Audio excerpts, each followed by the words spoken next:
Kaixo. Kaixo. Zelan. Ondo, tazu? Beno. Zeba? Bela. Esan? Ezu. Nola? Edu.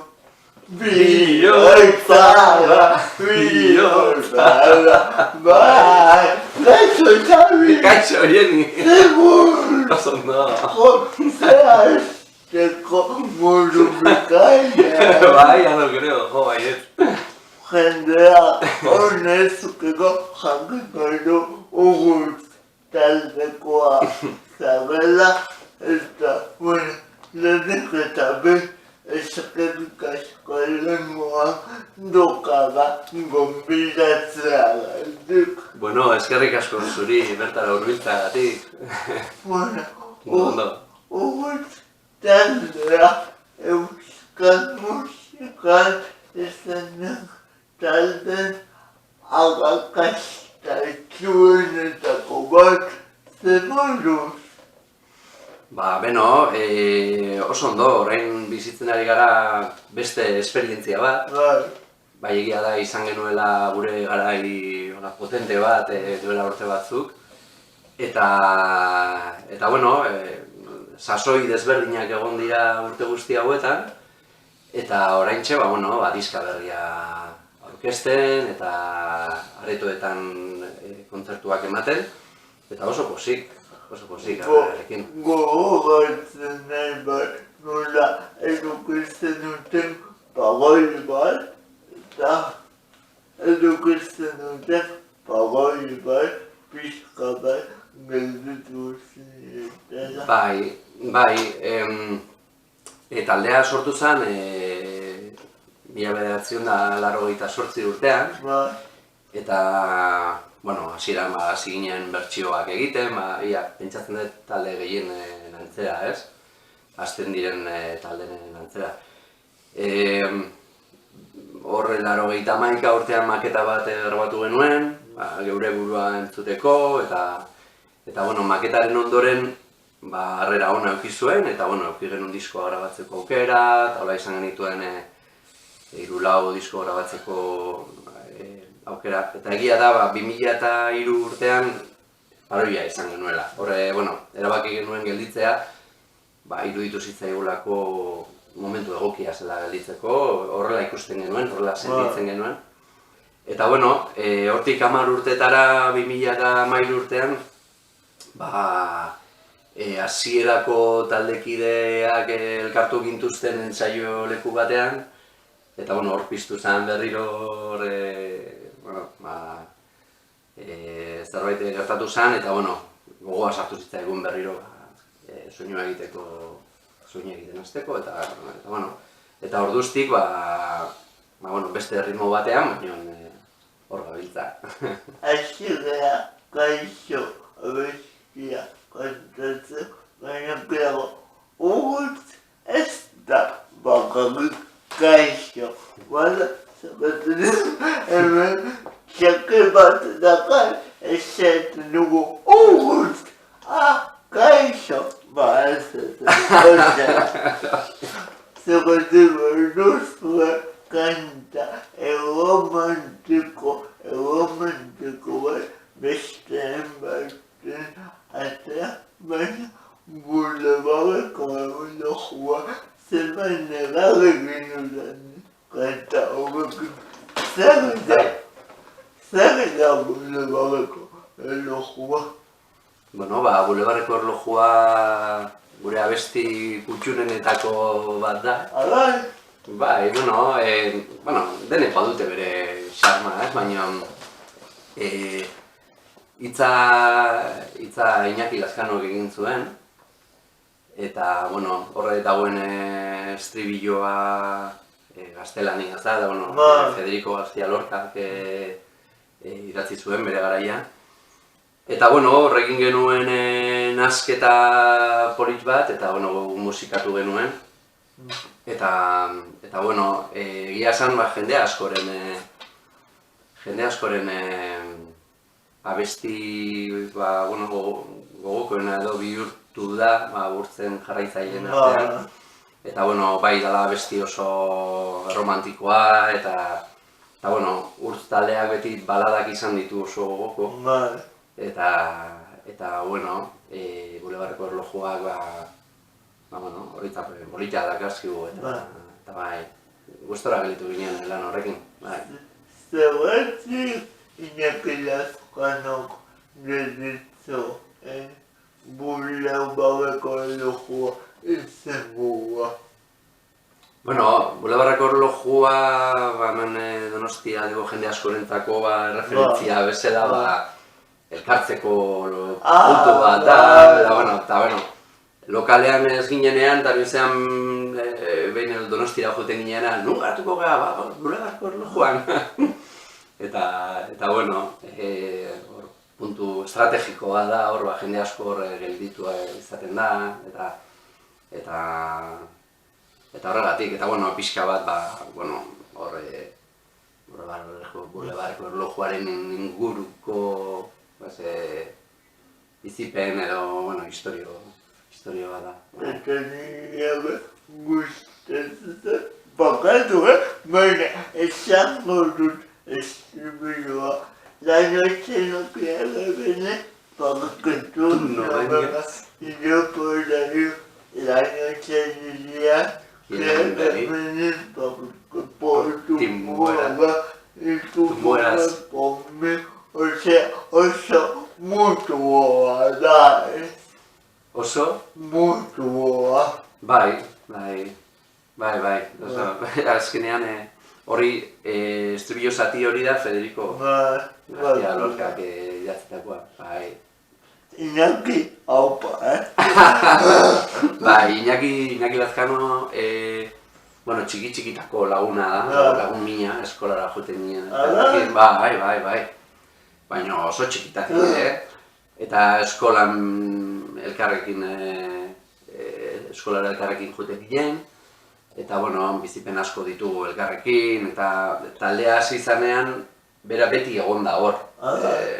Hasieratik, baina ez zitzaion ikusten, bera ez dena tokietara ateratzen, eta jende asko egetzekien, baina Iñakiren pisua urtz taldean oso handia izan da.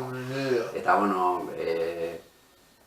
sentsibilitate handiko pertsona da, oso idazten du, eta asko lagundu digu, abestiak borobiltzen, eta beste zenbait abesti ere hitzak berak sortu ditu, eta berarekin oso ondo moldatzen, diska honetan ordu asko sartu ditugu, eta gure eztabaidak izan ditugu, baina azkenean portu honera iristen gara beti. Esan hori da, urtz taldea pasaiakoa dela, eta zu nungoa zera pasaiakoa edo Donostikoa. Ez dakit ondo, ni Irunen jaio nintzen. Ilungoa. Irunen jaio nintzen, gero Trintxerpen bizi izan nintzen, gero Donostira, Igeldon, azkenean, ibili izan naiz alde batetik bestera. Eta, momentu bizitzaren eta hor bizia egiten duzun lekukoa sentitzen naiz. Negua datorrenean, aiemeka edutazen nahi, zergatik kanta hori. Abesti horrek lehenengo estribilloa sortu zen. Sortu zen lehenengoa izan zen musika eta estribilloa, aiamatxo ez dutazen. Eta azkenean pentsatzen dute gaztaroan inozentzia hori mantendu nahian, agian. Heldutasunera iristen garenean gauza asko serio bihurtzen dira, zenbat abestiak esaten du, nagusien moral zarraka aldatzen gaitu, ez? Eta hor txikitan, gaztaroan duzun inozentzia hori nola pixkanaka galtzen di joan, eta zenbaitetan gure izaera ere aldatu dezake, ez? Batzuetan txikia garenean, modu batean ilusio batzu dituzu, edo gusto batzuk. Eta helduek agian igual ideia honez gomendatzen digute, eta baina azkenean pentsatzen dut egin behar ditugun erabakiak, hartu behar ditugun erabakiak sentitzen dugunaren arabera izan beharko litzakela. Eta bueno, aurra, inozentzia horrek badu hortik asko. Aizko eta pila bat. Eta zergatik kanta hauetan ikusten diogu Xabika Begoli negabe.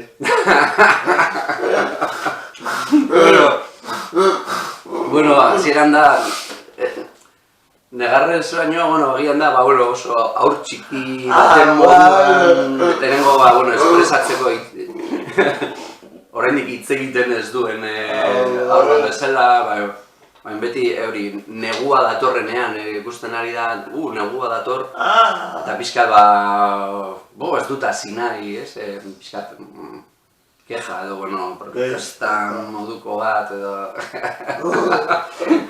Eta hori zuzenekoetan, jendearekin pixkat ere...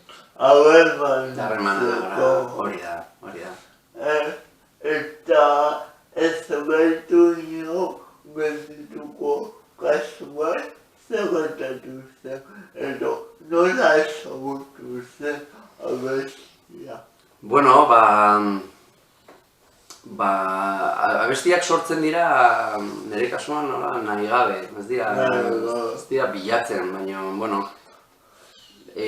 azkenean ez gaitu inor geldituko abestiak, espresatu nahi duena da,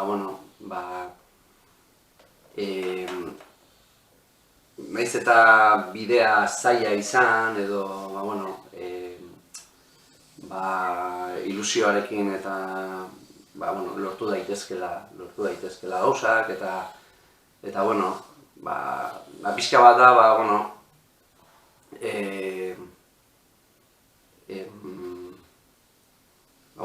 beti egon daitekeela ilusioa baldin badago, gauzak aurrera emateko aukera, eta zaila dena, zaila bada berez, guk hori dugu askotan zailago egiten, ez? Hori zango dutela. Eskerrik asko.